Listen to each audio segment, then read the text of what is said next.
Next studio से मैं हूं आपके साथ बरखा शर्मा। नमस्कार, मैं हूं आपके साथ सलोनी श्रीवास्तव। मेरा वक्त हो गया है महा सुपरफास्ट 200 का रफ्तार से आपको फटाफट अंदाज में खबरें दिखाएंगे।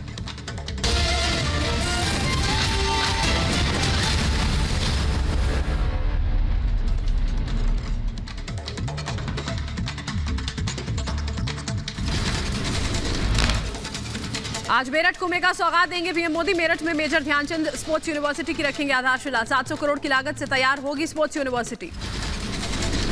मेजर ध्यानचंद यूनिवर्सिटी में निशानेबाजी, तीरंदाजी, synthetic running, stadium, swimming pool समेत वेट लिफ्टिंग की सुविधाएं होंगी। यूनिवर्सिटी में 540 महिला और 540 पुरुष खिलाड़ियों समेत 1 से ज्यादा खिलाड़ियों को प्रशिक्षण देने की क्षमता। मेजर ध्यानचंद खेल विश्वविद्यालय शिलान्यास समारोह में सीएम योगी और राज्यपाल आनंदीबेन पटेल भी मौजूद रहेंगे। उप मुख्यमंत्री केशव प्रसाद मौर्य समेत मुजफ्फरनगर और मेरठ के सांसद और विधायक भी होंगे। प्रधानमंत्री मोदी के दौरे के मद्देनजर सुरक्षा के कड़े इंतजाम किए गए हैं। Special protection group, national security guard और एंटी टेररिस्ट स्क्वाड समेत हजारों पुलिसकर्मी सुरक्षा में तैनात किए गए। यूपी विधानसभा चुनाव लड़ेंगे सीएम योगी आदित्यनाथ। मीडिया के सवाल के जवाब में दी चुनाव लड़ने की जानकारी, कहा पार्टी तय करेगी सीट। यूपी चुनावों से पहले विकास की बयार। रामपुर में सीएम योगी ने 95 करोड़ की 25 परियोजनाओं का लोकार्पण और शिलान्यास किया। यूपी चुनाव के लिए समाजवादी पार्टी का बड़ा ऐलान। सरकार बनने पर 300 यूनिट घरेलू बिजली फ्री। किसानों को सिंचाई के लिए मुफ्त बिजली का भी वादा। समाजवादी पार्टी की सरकार बनने पर हम समाजवादी लोग जब सरकार बना लेंगे तो 300 यूनिट घरेलू बिजली फ्री होगी। सीएम योगी ने मुफ्त बिजली वाले दावों को लेकर अखिलेश पर साधा निशाना। कहा जो अपनी सरकार में बिजली नहीं देते थे वो अब मुफ्त बिजली की बात कर रहे हैं। बबुआ आज कुछ बोल रहे थे, सरकार आएगी तो हम मुफ्त बिजली दे देंगे। अरे जब आप बिजली ही नहीं देते थे तो मुफ्त कहां से होता? तो उल्टा जनता से जो वसूली करते थे इसके लिए माफी तो मांग लो। नए साल पर अखिलेश यादव ने कार्यकर्ताओं को किया संबोधित। योगी सरकार पर साधा निशाना, कहा लॉकडाउन के दौरान योगी सरकार ने कोई मदद नहीं की। और जिस सांस से लोगों की जान बच सकती थी, जिस ऑक्सीजन से जान बचाई जा सकती थी, वो ऑक्सीजन भी सरकार नहीं दे पाई, जिसके कारण बड़े पैमाने पे लोगों की जान गई। अखिलेश यादव ने कहा कोरोना काल में डबल इंजन की सरकार पूरी तरह से नाकाम रही है। सबसे ज्यादा समाजवादियों पर झूठे मुकदमे दर्ज किए गए। जहां पर गंगा के किनारे कितनी लाशें पड़ी दिखाई दी। अगर कोई नाकाम था उस समय तो यही भारतीय जनता पार्टी की डबल इंजन की सरकार। बीएसपी अध्यक्ष मायावती का बीजेपी पर निशाना, कहा उद्घाटन और शिलान्यास में सरकारी पैसों को बहाया जा रहा है। बीएसपी गरीबों की पार्टी है। कि अब यह ठंड में जो इनको गर्मी चढ़ी हुई है, ये सरकार के गरीबों के खजाने की ही गर्मी इन्हें चढ़ी है। दूसरी पार्टियों को हमारी चिंता नहीं करनी चाहिए। केंद्रीय मंत्री मुख्तार अब्बास नकवी का समाजवादी पार्टी और बसपा पर निशाना, कहा यूपी में बाहुबलियों का बोलबाला खत्म हुआ। संरक्षण देने वालों में भी अब डर। बाहुबलियों का जो एक बोलबाला था वो खत्म हुआ है उत्तर प्रदेश में। और ये बेईमानों का, ये बकैतों का, ये बाहुबलियों का बोलबाला किसके समय में था सभी लोगों को मालूम है, तो दोबारा नहीं आएगा। यूपी के सहारनपुर में ओवैसी की जनसभा। ओवैसी का पीएम मोदी पर निशाना, कहा मोदी हिंदुत्व को लाना चाहते हैं और हम राष्ट्रवाद को कामयाब करना चाहते हैं। नरेंद्र मोदी हिंदू नेशनलिज्म की बात करते हैं, हम इंडियन नेशनलिज्म की बात करते हैं। आज लखनऊ में समाजवादी पार्टी की विजय यात्रा का 10वां चरण। अखिलेश यादव भगवान परशुराम की मूर्ति की पूजा करेंगे। 2 जनसभाओं को भी संबोधित करेंगे। गोरखपुर से सांसद रवि किशन ने यूपी विधानसभा में बीजेपी की बम्पर जीत का दावा किया। कहा 350 से ज्यादा सीटें जीतकर दोबारा सरकार बनाएगी बीजेपी। 350 सीट ला रहे हैं। भारतीय जनता पार्टी बहुमत की सरकार बना रही है। मोदी योगी जी की डबल इंजन की सरकार आ रही है और इसमें कोई इफ बट नहीं है। आज लखनऊ में रैली करेंगे दिल्ली के सीएम अरविंद केजरीवाल। मुफ्त बिजली और युवाओं को रोजगार देने की कर सकते हैं घोषणा।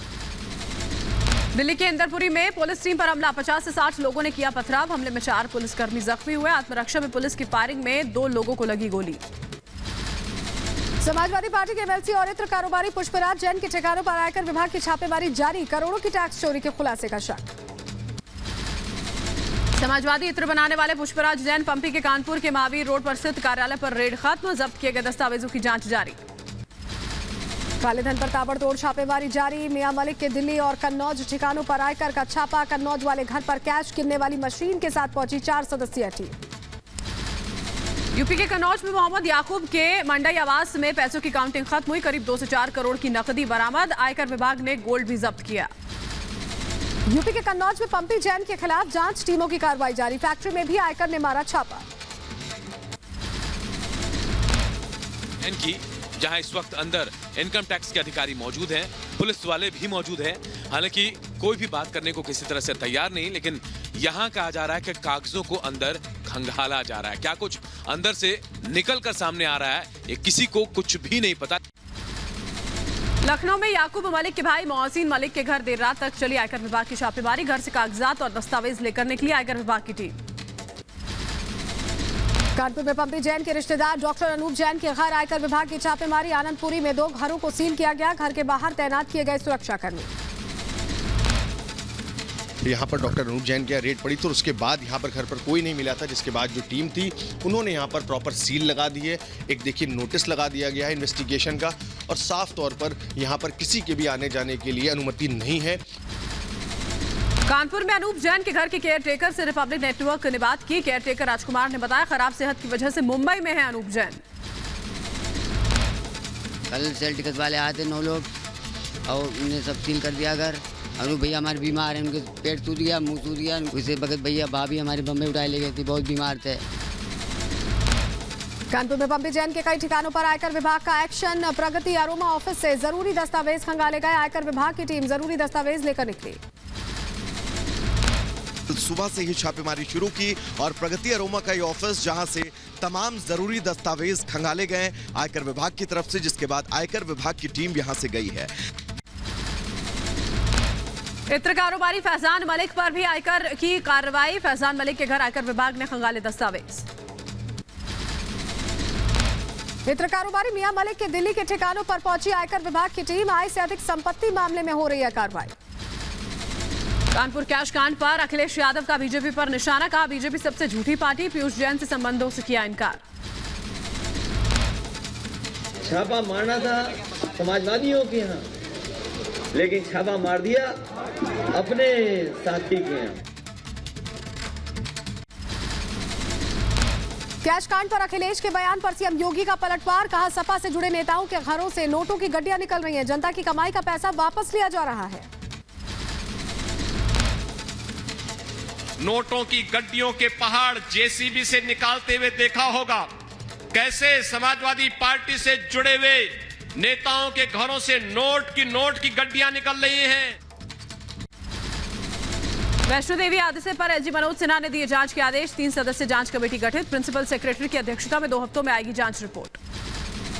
वैष्णो देवी भवन परिसर में हादसे के बाद आज होगी श्राइन बोर्ड की बैठक, हादसे में गई थी 12 श्रद्धालुओं की जान। वैष्णो देवी हादसे में 2 शख्स यूपी के सहारनपुर के रहने वाले, हादसे की खबर से लोगों में शोक की लहर, मृतकों के परिजन शव लेने जम्मू रवाना हुए। जम्मू के नारायण अस्पताल में उपराज्यपाल मनोज सिन्हा ने घायलों से मुलाकात की, उपराज्यपाल ने घटना की जांच के निर्देश दिए हैं। 12 श्रद्धालु अपनी जान गंवाए, तुरंत ही रेस्क्यू किया गया लोगों को और 16 लोगों को अस्पताल लाया गया, जिसमें से 7 लोग डिस्चार्ज कर दिए गए। अभी मैं देख करके आया हूँ। वैष्णो देवी हादसे पर रिपब्लिक नेटवर्क से डिप्टी कमिश्नर ने बात की, कहा भगदड़ मचने से हादसा हुआ, जांच में सारी बातें सामने आएंगी, हर एंगल से होगी जांच। देखिए ये एक इंक्वायरी का विषय है, ऑलरेडी जैसे मैंने बताया आपको स्टैम्पीड है, काज क्या है उसको इंक्वायरी के बाद ही पता कर देंगे। हरियाणा के भिवानी में माइनिंग साइट पर पहाड़ खिसकने से हादसा, 4 लोगों की मौत, कई लोगों के दबे होने की आशंका, करीब 6 गाड़ियां मलबे में दबी। 10 से 12 गाड़ियां का हमारे पास अभी टोटल है। 5 कैजुअल्टीज सुबह से अभी तक निकाली गई हैं। हरियाणा के भिवानी में राहत बचाव का काम तेज, मलबा हटाने का काम जारी, रास्ते को बंद किया गया। हरियाणा के मंत्री जेपी दलाल ने घटनास्थल का दौरा किया। हरियाणा के भिवानी में रेस्क्यू ऑपरेशन तेज। हिसार से आर्मी की एक यूनिट को बुलाया गया। गाजियाबाद की एनडीआरएफ की टीम भी राहत बचाव कार्य में जुटी। भिवानी हादसे पर गृह मंत्री अमित शाह ने सीएम खट्टर से बात किया। हादसे पर दुख जताया। कहा स्थानीय प्रशासन बचाव कार्य में लगा है। ज्यादा लोगों की जान बचाना हमारी जिम्मेदारी। हरियाणा सरकार ने खनन क्षेत्र में पहाड़ खिसकने से हुए हादसे की जांच के आदेश दिए हैं। सीएम मनोहर लाल खट्टर ने कहा, दुर्भाग्यपूर्ण भूस्खलन दुर्घटना से दुखी हूं। स्थानीय प्रशासन से लगातार संपर्क में हूं। कांग्रेस नेता दीपेंद्र हुड्डा ने भिवानी खनन हादसे में पीड़ितों के लिए मुआवजे की मांग की। हादसे की निष्पक्ष जांच की भी मांग। नए साल पर किसानों को पीएम मोदी की सौगात। 10 करोड़ किसानों के बैंक खाते में 20,000 करोड़ रुपए ट्रांसफर किए।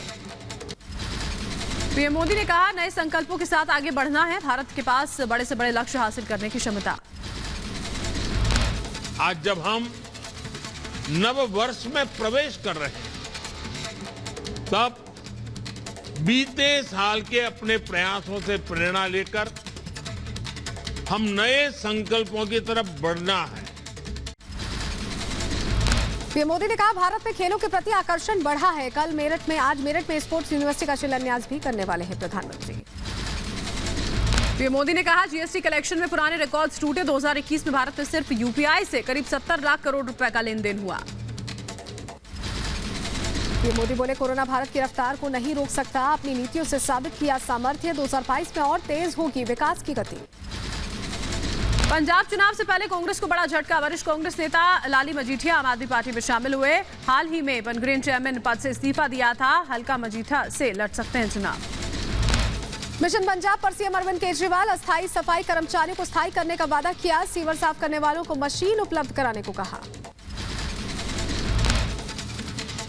हमारी सरकार बनने पर सफाई कर्मचारियों को पक्का किया जाएगा और उनको सारी सहूलियतें दी जाएगी।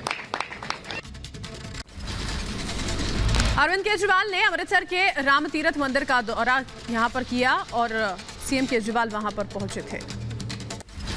पंजाब में सीएम केजरीवाल ने छात्रों को अच्छी शिक्षा देने का वादा किया। कहा, अनुसूचित जाति के बच्चों को अमीरों के बच्चों की तरह शिक्षा देने की कोशिश करेंगे।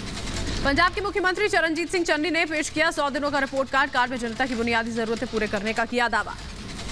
देहरादून में कार्यक्रम में पहुंचे सीएम पुष्कर सिंह धामी। छात्राओं ने लोक नृत्य का किया सीएम का स्वागत। उत्तराखंड के मुख्यमंत्री पुष्कर सिंह धामी का नए साल पर छात्रों को तोहफा। सीएम धामी ने छात्रों को बांटे मुफ्त टैबलेट्स। चुनावों से पहले देहरादून में सीएम धामी का ऐलान। सभी छात्रों के खाते में भेजे जाएंगे 12,000 रुपए। छात्र खुद खरीदेंगे अपनी टैबलेट। नए साल पर ओमाइक्रोन वायरस की नई चाल। मरीजों की संख्या बढ़कर 1,431 हुई। शहरों में ओमाइक्रोन के केस में रिकॉर्ड बढ़ोतरी। राजस्थान में ओमाइक्रोन की डरावनी रफ्तार। पिछले 24 घंटों में 52 नए केसेस सामने आए हैं। नए वेरिएंट के मरीजों की संख्या 121 हो गई है। उत्तराखंड में भी ओमाइक्रोन ने धीरे धीरे पैर पसारना शुरू किया। 24 घंटों में 4 नए केस सामने आए। राज्य में एक्टिव केस की संख्या 8 हुई। राजस्थान में कोरोना के नए वेरिएंट ओमाइक्रोन के बढ़ते मामलों को देखते हुए गहलोत सरकार अलर्ट पर। 3 जनवरी से सख्ती की तैयारी। स्कूलों धार्मिक स्थलों पर कल जारी हो सकती है नई गाइडलाइन। देश में लगातार बढ़ रहे कोरोना मरीज। पिछले 24 घंटों में 22,775 मामले सामने आए। 406 लोगों की गई जान।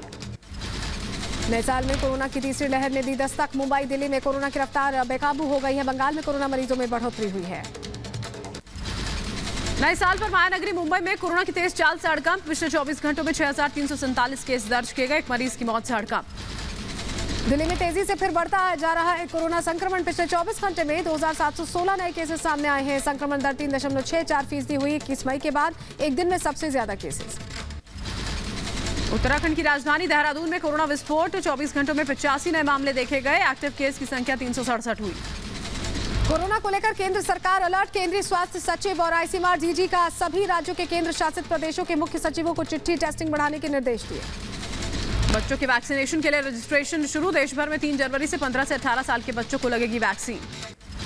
स्वास्थ्य मंत्री मनसुख मंडाविया ने परिजनों से बच्चों का रजिस्ट्रेशन करवाने की अपील की। कहा, बच्चे सुरक्षित तो देश का भविष्य सुरक्षित। यूपी में कोरोना के बढ़ते खतरे के बीच सीएम योगी ने टीम 9 के साथ बैठक की। राज्य में कोरोना हालात की जानकारी दी। कोविड नियमों के पालन की भी अपील की। कोरोना को लेकर झारखंड सरकार अलर्ट। रांची में सीएम हेमंत सोरेन ने स्वास्थ्य विभाग के ऑफिसर्स के साथ बैठक की। राज्य में कोरोना नियमों में सख्ती के निर्देश दिए। पश्चिम बंगाल में लग सकता है आंशिक लॉकडाउन। घरेलू उड़ानों के साथ साथ बार, रेस्टोरेंट, स्कूल भी किए जा सकते हैं बंद। महाराष्ट्र में मंत्री और विधायकों पर कोरोना का अटैक। 10 मंत्री समेत 20 से ज्यादा विधायक कोरोना संक्रमित पाए गए। डिप्टी सीएम अजित पवार ने दी जानकारी। दिल्ली के स्वास्थ्य मंत्री सत्येंद्र जैन का बयान, बिना ट्रैवल हिस्ट्री वाले लोग भी ओमाइक्रोन से संक्रमित, कोरोना गाइडलाइंस के पालन करने की जरूरत। घर से तभी निकलें जब जरूरी हो और घर से निकलें तो मास्क लगा के निकलें। सिर्फ मास्क लगा लेंगे सब लोग, 2 साल का एक्सपीरियंस बता रहा है कि मास्क लगाने से ये काफ़ी हद तक 90% क्या 99% तक इसको रोका जा सकता है। दिल्ली के स्वास्थ्य मंत्री सत्येंद्र जैन का दावा, कहा पिछले 24 घंटे में कोरोना से किसी की भी मौत नहीं हुई है। राज्य सरकार ने 1000 से ज्यादा सेंटर्स तैयार किए हैं। पश्चिम बंगाल के मंत्री अरूप विश्वास हुए कोरोना संक्रमित, कोलकाता के वुडलैंड्स अस्पताल में किया गया भर्ती। दिल्ली में कोरोना गाइडलाइंस की जमकर उड़ाई गई धज्जियां, नॉट प्लेस पर उमड़ी लोगों की भीड़, बिना मास्क के टहलते दिखाई दिए लोग।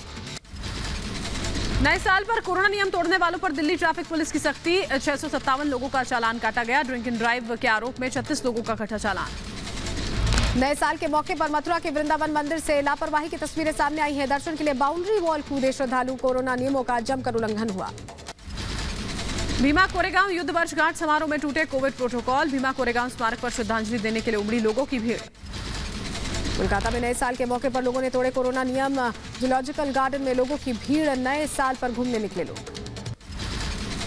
ग्वालियर में नए साल के स्वागत में कोरोना का डर भूले लोग, पार्क में पिकनिक करने पहुंचे, पुलिस कर्मियों के सामने उड़ी कोविड गाइडलाइंस की धज्जियां। जम्मू कश्मीर के गुलमर्ग में भी पर्यटकों की लापरवाही की तस्वीर सामने आई है। टूरिज्म रिजॉर्ट गुलमर्ग में कोविड नियमों की उड़ाई गई धज्जियां। जम्मू कश्मीर में आतंकियों पर सेना का करारा प्रहार, कुपवाड़ा में सुरक्षा बलों ने एक आतंकी को मार गिराया, इलाके में सेना का सर्च ऑपरेशन तेज। जम्मू कश्मीर के किश्तवाड़ में आतंकी ठिकानों का भांडाफोड़, भारी मात्रा में हथियार और गोला बारूद बरामद, पुलिस 17 आरआर और सीआरपीएफ की संयुक्त छापेमारी।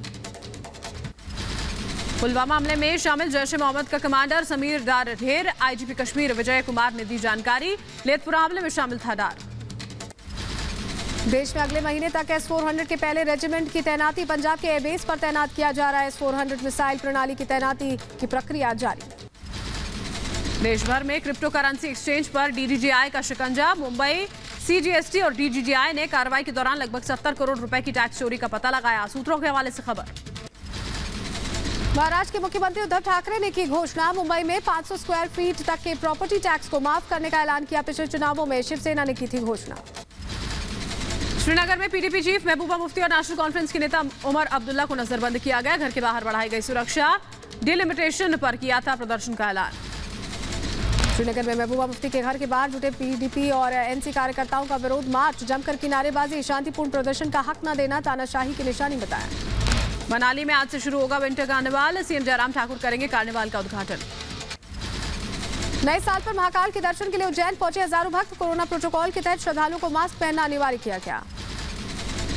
छत्तीसगढ़ के रायपुर में सर्व हिंदू समाज ने राज्यपाल को ज्ञापन सौंपा, कालीचरण को रिहा करने की मांग की। तिरुपति और श्रीशैलम मंदिरों के पुजारियों ने दिल्ली में प्रधानमंत्री नरेंद्र मोदी से मुलाकात की, पुजारियों ने PM को दिया मंदिरों का प्रसाद। देहरादून में गांधी प्रतिमा के सामने मौन उपवास पर बैठी कांग्रेस, बेरोजगारी, भ्रष्टाचार, महंगाई के मुद्दों पर कांग्रेस का मौन धरना, पूर्व मुख्यमंत्री हरीश रावत भी मौन उपवास पर बैठे। पुणे के भीमा कोरेगांव मेमोरियल पहुंचे केंद्रीय मंत्री रामदास अठावले, 204वें शौर्य दिवस पर शहीदों को श्रद्धांजलि दी, नमन किया। तिब्बत और दलाई लामा पर रामदास आठवले का बयान, कहा तिब्बती लोगों को मिलना चाहिए इंसाफ, 1950 से दर दर भटक रहे हैं तिब्बती। महाराष्ट्र के उप मुख्यमंत्री अजीत पवार ने कोरेगांव भीमा युद्ध स्मारक पर श्रद्धांजलि दी, युद्ध के 204 साल होने के अवसर पर नमन किया। नालंदा पहुंचे बिहार के CM नीतीश कुमार, पुण्यतिथि पर मां को दी श्रद्धांजलि, गांव में देवी मंदिर जाकर की पूजा अर्चना। बिहार में कानून व्यवस्था को लेकर CM नीतीश पर तेजस्वी यादव हमलावर, राज्य में कानून व्यवस्था को लेकर सवाल उठाए। जो 15-16 साल से जो डबल इंजन सरकार चल रही है और जिसके मुख्यमंत्री हैं, अगर वो दोषी नहीं तो और कौन दोषी ठहराया जाए। कर्नाटक के पूर्व CM येदियुरप्पा से मिले बसवराज बोम्माई, नए साल की बधाई दी, राज्य के कई अहम मुद्दों पर भी हुई चर्चा। हरिद्वार के संन्यास दीक्षा समारोह में शामिल हुए मुख्यमंत्री पुष्कर सिंह धामी, निरंजन पीठाधीश्वर आचार्य महामंडलेश्वर का पहला संन्यास समारोह था। दिल्ली में वीरेंद्र सिंह पठानिया ने इंडियन कोस्ट गार्ड के प्रमुख का कार्यभार संभाला, वीरेंद्र सिंह को गार्ड ऑफ ऑनर दिया गया। तिरुवनंतपुरम में केरल सरकार के डॉक्टर की हड़ताल का 25वां दिन, सचिवालय के बाहर मेडिकल क्लिनिक लगाकर किया मरीजों का इलाज। मनजिंदर सिंह सिरसा ने वापस लिया दिल्ली से गुरुद्वारा प्रबंधक कमेटी से इस्तीफा। नए अध्यक्ष के आने तक 20 जनवरी तक अध्यक्ष के तौर पर निभाएंगे जिम्मेदारी। दिल्ली में भीड़ ने पुलिस पर किया पथराव। जवाबी कार्रवाई में पुलिस ने फायरिंग की। 4 पुलिस वाले घायल, 2 लोगों को लगी गोली। ड्रग्स पैडलर को पकड़ने गई थी पुलिस। पश्चिम बंगाल के मुर्शिदाबाद से 18 बम बरामद किए गए। पुलिस ने सूचना मिलने के बाद बम को नष्ट किया। कोलकाता एयरपोर्ट के पास पेंट के गोदाम में भीषण आग लग गई। दमकल विभाग की कई गाड़ियों ने आग पर काबू पाया। यूपी के कानपुर में पुलिस कांस्टेबल के बेटे ने की छात्रा की हत्या। 2 दोस्तों के साथ मिलकर गला घोटकर हत्या की। पुलिस ने 2 आरोपियों को गिरफ्तार किया। 1 आरोपी फरार। यूपी के हाथरस में मालगाड़ी की कार के साथ जोरदार टक्कर हो गई। हादसे में एक युवक की मौके पर ही मौत हो गई। मुंबई के बांद्रा में एंटी नारकोटिक्स सेल की कार्रवाई। एंटी नारकोटिक्स ने 3 नाइजीरियन तस्करों को गिरफ्तार किया। अगरतला में 2 उग्रवादियों ने किया बीएसएफ के सामने आत्मसमर्पण। कई मामलों में पुलिस को थी तलाश। यूपी के अंबेडकर नगर में घाघरा नदी में अवैध खनन। अधिकारियों की मिलीभगत से बिल्कोन का अवैध खनन जो है वो जारी रहा। हरियाणा के यमुनानगर में शख्स की हत्या से हड़कंप। खालसा कॉलेज के पास अज्ञात बदमाशों ने मारी गोली। सीसीटीवी की मदद से आरोपियों की तलाश में जुटी पुलिस। गुजरात के तापी में चर्च के पादरी पर रेप का आरोप। नाबालिग लड़की को हवस का शिकार बनाया। पीड़िता की शिकायत पर आरोपी को गिरफ्तार किया गया। मथुरा के गोवर्धन में तेज रफ्तार कार ने पुलिस को जीप को मारी टक्कर। गाड़ी की चपेट में आए 2 सिपाही। हादसे में दरोगा की मौत। मौके से फरार हुए 4 आरोपी। ग्रेटर नोएडा में बदमाशों के हौसले बुलंद। दुकान नहीं खोलने पर बदमाशों ने होटल मालिक को मारी गोली। मौके से फरार हुए बदमाश।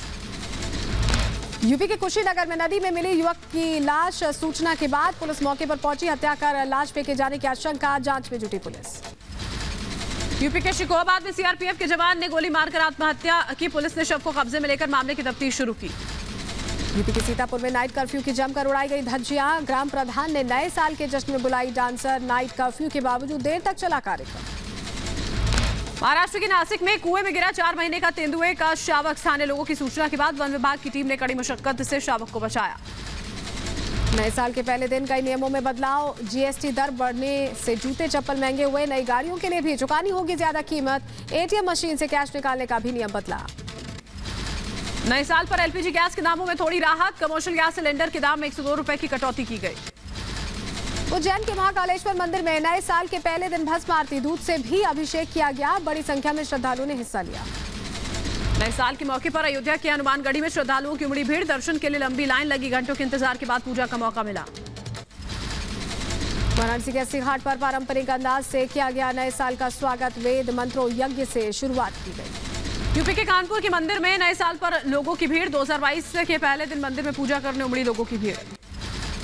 नए साल के मौके पर मुंबई के सिद्धिविनायक मंदिर पहुंचे भक्त। दर्शन के लिए भक्तों की लंबी लाइनें लगी। श्रद्धालुओं ने किए गणपति बप्पा के दर्शन। नए साल के मौके पर बड़ी संख्या में अमृतसर के स्वर्ण मंदिर पहुंचे श्रद्धालु। परिक्रमा में लगी भीड़। लोगों में दिखा उत्साह। नए साल के मौके पर सुखबीर सिंह बादल और हरसिमरत कौर ने अमृतसर के स्वर्ण मंदिर में मत्था टेका। पंजाब विधानसभा चुनावों में जीत का आशीर्वाद मांगा। तमिलनाडु के रामेश्वरम में नए साल पर चर्च में विशेष प्रार्थना का आयोजन किया गया। नववर्ष के लिए की गई कामना। बेंगलुरु में व्यलिकवल मंदिर पहुंचे सीएम बसवराज बोम्मई। नए साल के पहले दिन दर्शन कर आशीर्वाद किया। शिरडी पहुंचे मध्य प्रदेश के मुख्यमंत्री शिवराज सिंह चौहान। शिरडी पहुंचकर नए साल पर किए साईं बाबा के दर्शन। गलवान घाटी में हिंसा के बाद नए साल के मौके पर भारतीय सेना और चीनी सेनाओं ने एक दूसरे को बांटी मिठाइयां। आपसी सौहार्द बढ़ाने की कोशिश। जम्मू कश्मीर में नए साल के जश्न के बीच सुरक्षा बलों की चौकसी। फॉरवर्ड इलाकों में सेना के जवानों ने नए साल का जश्न मनाया। जम्मू कश्मीर के कुपवाड़ा में नए साल के मौके पर भारत और पाकिस्तान की सेना ने एक दूसरे को दी बधाई। चिल्हेना तितवाल क्रॉसिंग पॉइंट पर भारत और पाकिस्तान की सेना ने मिठाइयों का दान प्रदान किया। पुंछ और मेंढर में नए साल पर भारतीय सेना और पाकिस्तान की सेना ने मिठाइयां बांटी। आपसी विश्वास और शांति को बढ़ावा देने की कोशिश। चेन्नई में तमिलनाडु कांग्रेस कार्यकर्ताओं ने मनाया नए साल का जश्न। पार्टी मुख्यालय सत्यमूर्ति भवन में केक काटकर जश्न मनाया। चेन्नई और आसपास के इलाकों में भारी बारिश। कई इलाकों में जलभराव हुआ। एमडी ने अगले 3 दिनों का अलर्ट जारी किया। दिल्ली में नए साल के मौके पर कड़ाके की ठंड। न्यूनतम तापमान 4 डिग्री दर्ज किया गया। लोगों ने लिया आग का सहारा। पंजाब के अमृतसर में छाया घना कोहरा। न्यूनतम तापमान 6 डिग्री दर्ज किया गया। हाथ तापते नजर आए लोग। हरियाणा के अंबाला में छाई रही धुंध की चादर। दिल्ली अमृतसर नेशनल हाईवे पर जीरो विजिबिलिटी बनी परेशानी की वजह। रेलवे यात्रियों के लिए राहत भरी खबर। यूपी के मुरादाबाद से 12 पैसेंजर ट्रेन का संचालन दोबारा शुरू। कोरोना के चलते पिछले 2 सालों से रोक लगी थी। अहमदाबाद में हेलीकॉप्टर जॉय राइड सेवा शुरू। राज्य के नागरिक उड्डयन मंत्री पूर्णेश मोदी ने साबरमती रिवर फ्रंट से हेलीकॉप्टर सेवा को झंडी दिखाकर रवाना किया। जम्मू कश्मीर के पुंछ में भारतीय सेना ने T20 क्रिकेट टूर्नामेंट का आयोजन किया। युवाओं ने